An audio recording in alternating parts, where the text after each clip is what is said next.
Hi guys, मैं श्लोक भटनागर, आपका होस्ट, आपका दोस्त। आप देख रहे हैं अफिनिटी क्लासेस और आज हम बात करने वाले इन्वेस्टिंग से रिलेटेड जो भी एक्सपेंसेस होते हैं उनके बारे में। वो काफ़ी जानना ज़रूरी है।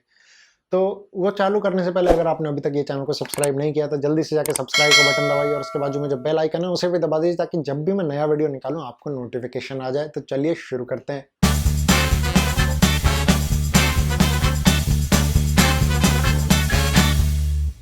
जो सबके दिमाग में एक स्टैंडर्ड फंडा रहता है वो ये रहता है कि सिर्फ जो है इन्वेस्टिंग में ब्रोकरेज जो है वो एक मेन चार्ज है, बट ऐसा नहीं है। कई सारे और भी चार्जेस आते हैं। आप देख के शॉक हो जाएंगे। अ, अभी आपके सामने यहाँ पे स्क्रीन पे एक शीट आ रही रहेगी। उस शीट में आपको दिखेगा कई सारे अलग अलग चार्जेस का ब्रेकडाउन। पर ये ब्रेकडाउन देने से पहले मैं आपको समझाना चाहूँगा एक एक चार्ज क्या होता है। तो सबसे पहला जो आता है वो हमारे पास आता है सिंपल ब्रोकरेज। ब्रोकरेज क्या होता है? ब्रोकरेज वो होता है जो एक फीस जो है हमारा ब्रोकर चार्ज करता है हमसे, जो उसने सर्विस प्रोवाइड करी है उसके लिए। सर्विस कौन सी? ये शेयर्स की बाइंग और सेलिंग के लिए एक प्लेटफॉर्म देने की सर्विस। ये सर्विस के लिए वो ब्रोकरेज चार्ज करता है। अभी ब्रोकरेज पे क्या होता है कि SEBI, securities and exchange board of India ने कई सारे लिमिट्स और रिस्ट्रिक्शन लगा दिए हैं। तो एक लिमिट तक जो है ब्रोकर आपसे ब्रोकरेज चार्ज करता है, और लिमिट रुपीज में नहीं दी है, लिमिट परसेंटेज में दी है, ये ध्यान रखिएगा। तो वो परसेंटेज तक आपसे ब्रोकर जो है एक फीस चार्ज कर सकता है, यानी कि वो फीस एक्सीड करेगा तो उस पर सेबी पेनल्टीज लगा सकती है। फिर हमारे पास दो आते हैं, ट्रांजैक्शन चार्ज और क्लियरिंग चार्ज। ये दोनों चार्ज क्या होते हैं? ये दोनों ऐसे चार्ज हैं जो सिर्फ आपका ट्रांजैक्शन को प्रोसेस करने के लिए चार्जेस लगाए जाते हैं। और ये ऐसा नहीं है कि ये आपका ब्रोकर ही लगाता है, ये गवर्नमेंट के इशूड चार्जेस भी हैं। कई बार आपके ब्रोकर ऐसा करेंगे कि उसमें अपना थोड़ा सा परसेंटेज और ऐड कर देंगे, जो कि उनकी जेब से जा रहा है, वो उनका प्रॉफिट नहीं है। ट्रांजैक्शन चार्ज और क्लियरिंग चार्ज जो है वो आपके ब्रोकर की खुद की जेब से जा रहा है, उस पर वो लोग प्रॉफिट चार्ज नहीं कर सकते, यानी कि उनको भी आगे किसी को वो देना। और किसको देना है? CDSL और NSDL को। ये दोनों इंडिया की दो डिपॉजिटरीज हैं। अरे दोस्तों, मैं STT के बारे में आपको बताना भूल ही गया। STT क्या होता है? Securities transaction tax.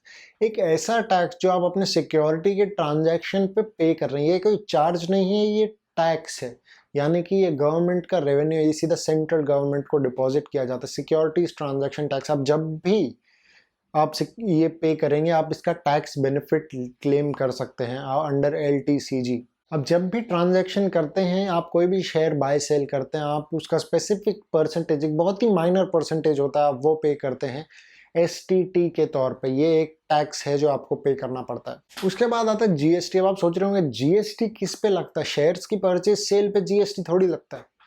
करेक्ट, आपने ये सही किया है कि ये आप अपने आप को इन्फॉर्म रख रहे हैं कि शेयर्स की परचेज सेल पे GST नहीं लगता है, बट जो आपने ब्रोकरेज की फीस पे करी है उस पे GST चार्ज किया जाता है। यानी कि जो ब्रोकर सर्विस प्रोवाइड कर रहा है, GST का फुल फॉर्म क्या है? Goods and service tax. और शेयर्स को गुड्स या सर्विस कंसिडर नहीं करा जाता, बट शेयर्स की बाइंग और सेलिंग को, जो कि ब्रोकर फैसिलिटेट करवाता है, उसको हम सर्विस कंसिडर करते हैं, यानी कि उस पर GST लगेगा। जो आपने ब्रोकरेज पे करी है उस पर GST लगेगा। मान लीजिए आपकी ब्रोकरेज का अमाउंट आ रहा है 100 रुपये और GST 18%, तो यानी कि आप 100 रुपये पे 18%, यानी कि 18 रुपये और पे करेंगे तो आपका नेट पेमेंट जो है 118 रुपये हो जाएगा। तो ये होता है GST यहाँ पे। उसके बाद जो हमारे पास अगला आता है वो है state stamp duty. State stamp duty क्या है? ये आपके बाइंग और सेलिंग जो शेयर की है उस पर आपको एक स्टैंप ड्यूटी लगाया जाता है। वो डिपेंड करता है आप कौन से स्टेट में रिसाइड कर रहे हैं। हर स्टेट का अलग है, कुछ स्टेट का नहीं भी है, कुछ स्टेट का काफ़ी हाई है। तो अगर आप दिल्ली में बैठ के यहाँ Bombay stock exchange, national stock exchange पे शेयर्स जो या कोई भी दूसरी form of security buy sell कर रहे हैं तो आप पे स्टेट स्टैंप ड्यूटी दिल्ली का ही लगेगा। अब इससे यहाँ पे आपको निकल के आएगा टोटल टैक्सेस एंड चार्जेस, जो कि आपको टोटल दिखेगा।